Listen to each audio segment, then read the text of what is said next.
In today's video, I'm going to be talking about one of the episodes from the Penguins of Madagascar series called P.E.L.T. Now, I know that sounds weird, but it actually stands for something, and I'll mention what it stands for later. So anyway, the episode begins with Private running in this obstacle course, and all the other penguins, except for Skipper, have already had their turn, and Kowalski and Rico are just exhausted from when they had their turn, which we didn't see. We only saw Private and Skipper's turn.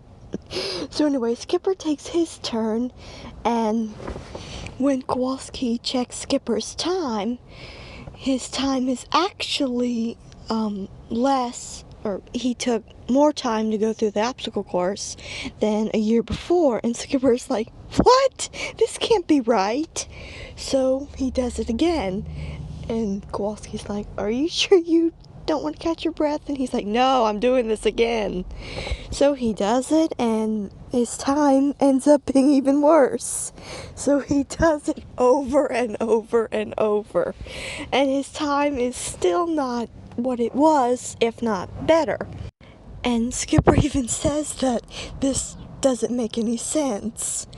That, why is his time getting worse instead of better? And Skipper even has trouble opening up this can of sardines, which Private is able to open up just so easily. And Skipper even gets mad and throws the can of sardines to the ground. I'm telling you, Skipper gets really mad in this episode. But anyway, so Skipper then decides that he's going to do something called P.E.L.T, which Kowalski and Rico know what this is, but Private does not. And there's actually a couple other episodes where they knew about something, and Private's like, what are you talking about?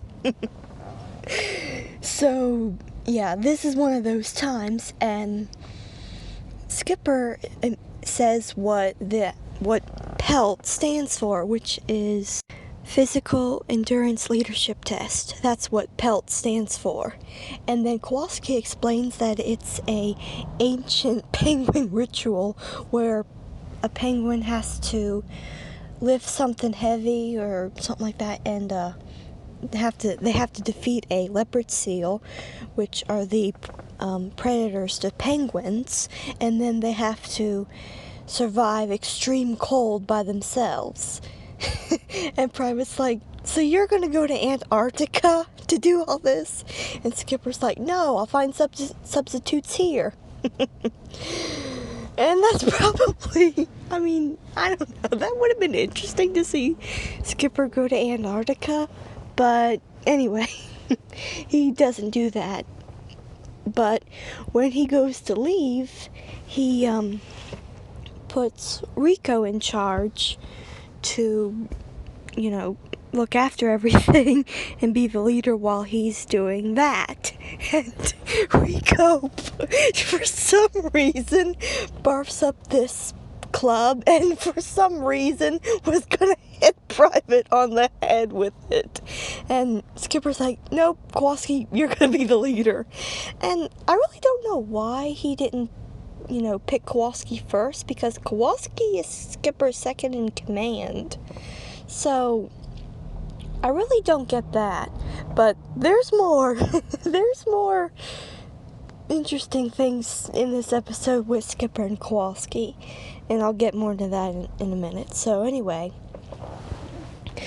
Skipper makes Kowalski the leader, and Kowalski immediately takes charge once Skipper leaves, and he even puts on this helmet and these dark glasses, and I gotta say, he looks absolutely adorable in that hat and glasses.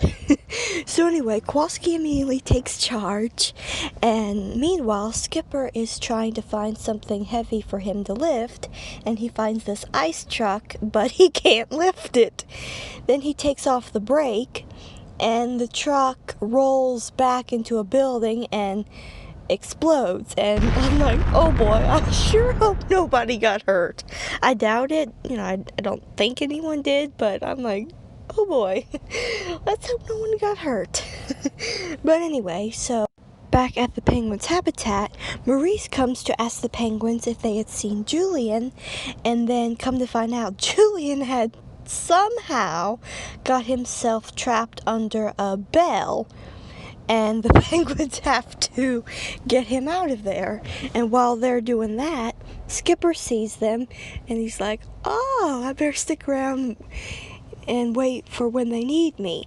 But they actually never do. They get Julian out of the bell, and Skipper is like, so they didn't need me. And I think at that moment he starts to feel unneeded, but I think a little bit later on in this episode things start to get a little deeper than him just feeling not needed, but I'll get more into that in a minute. So anyway, they get Julian out of the bell, and Maurice is like, how did you even get under there in the first place? Which they actually never reveal how Julian got under the bell. You know, how he got trapped in the bell. And maybe it's best that we never truly know how he got trapped under there. But anyway, so the penguins then have another mission where they have to untangle this elephant's trunk that somehow got tangled in the railing outside of his habitat.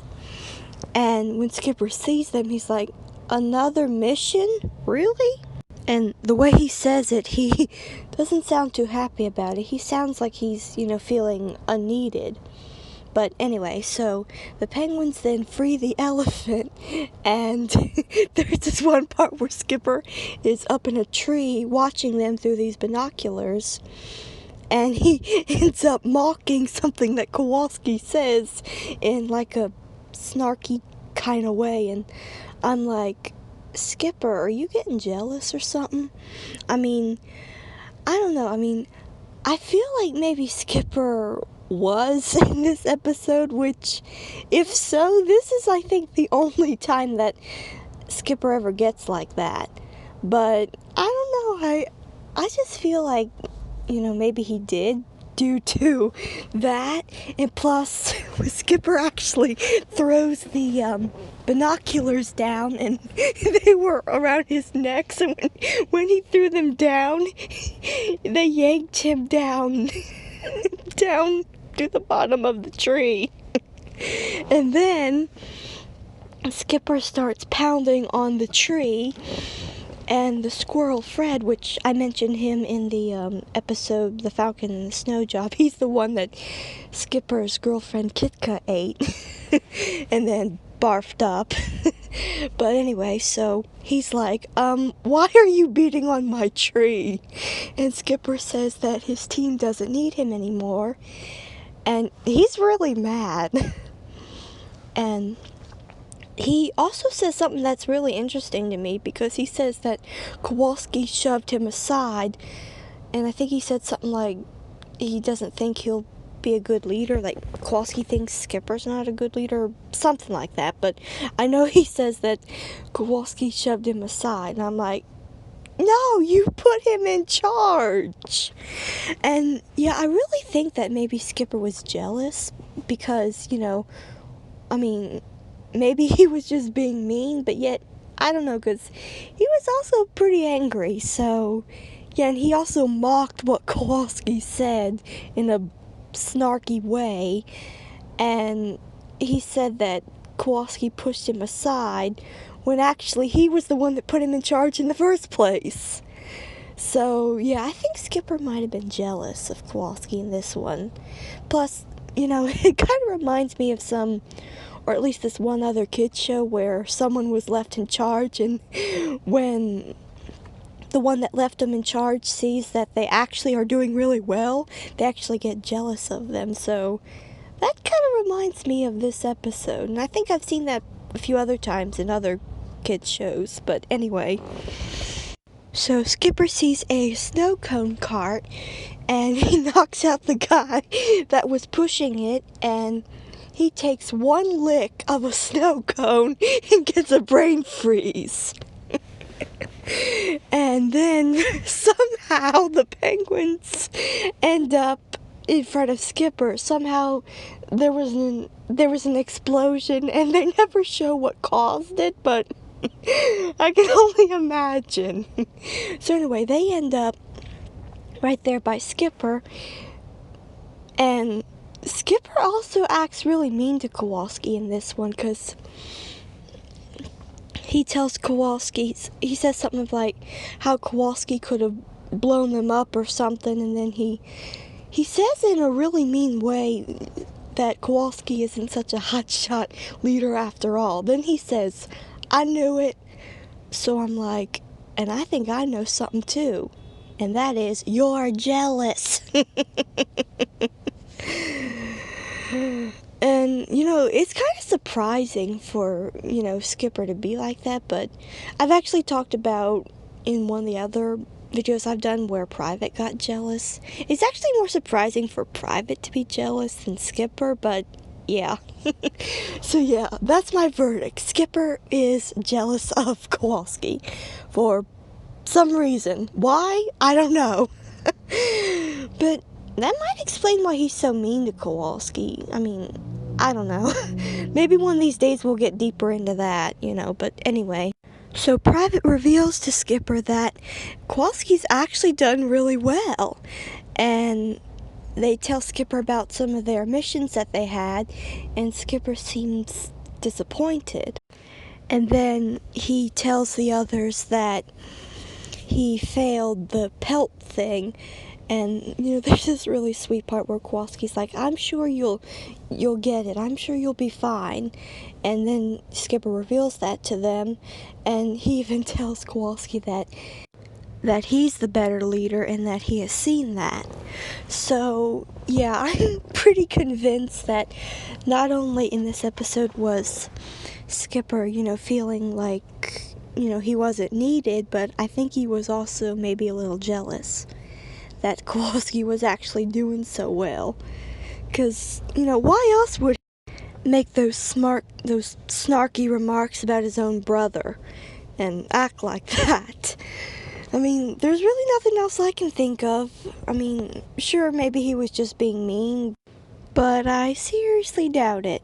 But anyway, Skipper quits, and right after he quits, these cages fall on Kowalski, Rico, and Private, and it's revealed that everything was set up by this, as they call her, this blue hen, because the blue hen is actually a villain in the Penguin show, but I think she's only showed a couple times. I think she's only in 2 episodes, including this one. But anyway, she reveals to the Penguins that she rigged everything, and she did that to get Skipper out of the way so she could get to the other Penguins by freezing them with Kowalski's freeze ray. And I kind of don't really understand her plan, because, well, I know that she wants to be famous, and apparently she got it in her head that if all the other penguins, or all the animals in the zoo were frozen and she's the only one, then she'd be famous. I mean, I think that's what she was trying to do, but I'm telling you, some of these villains, their plans just crack me up. It's crazy. It's like, could you not have thought of something better than that? It's like, come on. So anyway, the blue hen freezes all 3 penguins, and literally after she leaves, I think like a second later after she leaves, Skipper comes back to get his favorite mug, and then he sees Private is frozen, and he breaks the ice, and Private explains that the blue hen set everything up, and Skipper even says that he knew that Kowalski couldn't be a better leader than him. And from Kowalski's face expression, he clearly heard Skipper say that. And I'm like, way to go, Skipper. Like, that didn't hurt his feelings. Ugh. I'm telling you, I don't know just what was Skipper's problem in this episode. But anyway, so Skipper finds the blue hen, and she actually freezes him with Kowalski's freeze ray, but Skipper is actually strong enough to break through solid ice. And there's actually another episode where he's able to break this golf ball that Julian threw in their habitat. So not only is Skipper strong enough to break a golf ball, but he can actually break solid ice. That is really incredible how he's strong enough to break both of those things. But anyway, so Skipper gets the freeze ray away from the blue hen, and he freezes her. And at the end of the episode, Kowalski, Rico, and Private had unthawed, and Rico had this blanket wrapped around him, and they had their feet in this warm water. And Skipper is using the frozen blue hen as a footstool. So yeah, I'm so glad that I was able to see this episode. And I'm hoping there's still some more that I'm hoping to see. And hopefully I will see them here soon, and then I can review them. So anyway, I hope you've enjoyed this episode, and I'm, again, so glad that I was able to find this one and review it for you. So, stay tuned for more. Bye!